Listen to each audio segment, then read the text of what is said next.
ఎందుకు అయితే ఒక ఎగ్జాంపుల్ నేను చెప్పాలని ఇష్టపడతా ఉన్నాను. మన మధ్యలో ఈ సమయంలో ఒక వీడియో మనం చూద్దాము. అర్మాండో మెడినా అనే ఒక వ్యక్తి, ఈయన ఒక మంచి మ్యూజిషియన్. సో ఈ వీడియోని మీ అందరికీ చూపించాలని నేను ఇష్టపడతా ఉన్నాను.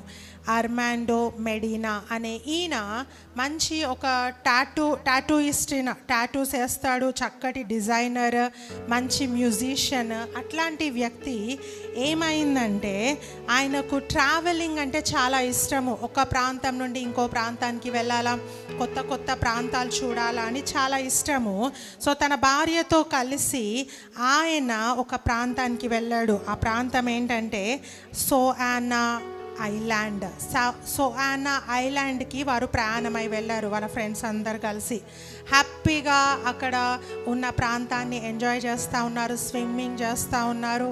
తన భార్యతో తన ఫ్రెండ్స్తో వాళ్ళు బాగా ఎంజాయ్గా టైం స్పెండ్ చేస్తూ ఉంటే అక్కడ ఉన్న హోటల్ వారు ఒక డ్రింక్ని సర్వ్ చేస్తూ ఉన్నారు కదా. కొన్ని హోటల్స్కి వెళ్తే మనకు ఫ్రీ డ్రింక్స్ ఇస్తారు.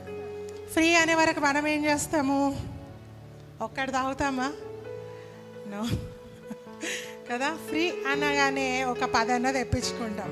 సో ఈ వ్యక్తి కూడా ఏం చేశాడంటే ఫ్రీ డ్రింక్ కదా అని చెప్పి చాలా తాగడం మొదలుపెట్టాడు. వాళ్ళ ఫ్రెండ్స్ అందరికేమో ఆ టేస్ట్ సరిగ్గా నచ్చక కొంచెం తాగి అక్కడ పడేశారంట. ఈ వ్యక్తి మాత్రము టైం దొరికినప్పుడల్లా డ్రింక్ తెప్పించుకుంటా ఉన్నాడు, తాగుతూ ఉన్నాడు. తాగాడు 2 days ఆ హోటల్లో ఉన్నాక 3rd day ఆయన విజన్ బ్లర్ కావడం స్టార్ట్ అయిందంట. కళ్ళు కనిపించట్లేవు, కొంచెం కొంచెం కనిపిస్తూ ఉన్నాయి. భార్యను పిలిచి అన్నాడంట, నాకు ఎట్లనో అవుతుంది, నాకు కళ్ళు కనిపించట్లేవు, నాకేం అర్థం కావట్లేదు అంటే ఆమె అనిందంట, కొంచెం పడుకోండి, ఏం కాదు, తగ్గిపోతుంది, మంచిగా అయిపోతారు. మళ్ళీ అదేవిధంగా ఆయన ఎముకలన్నీ కూడా క్షీణించిపోయి బాడీ వంగిపోతూ ఉంది, కళ్ళు మొత్తానికే కనిపించకుండా పోయాయి ఆయనకి.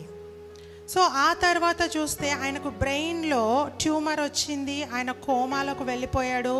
ఆ తర్వాత ఆ ముందు చూసిన రూపము కానీ ఆ ముందున్న యాక్టివ్నెస్ కానీ ఆయన బాడీలో లేదండి.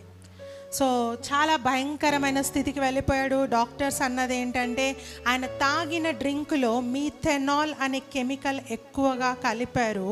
సో దానివల్ల ఆయనకు ఈ జబ్బు వచ్చింది. పెరాలసిస్, కాళ్ళు చేతులు పడిపోయాయి, ఏం పని చేయవు.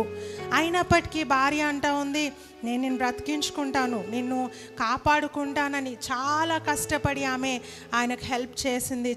2020లో ఆయనకు ఈ అటాక్ జరిగితే 2024లో ఆయన మరణించినట్టు మనం చూస్తూ ఉన్నాము.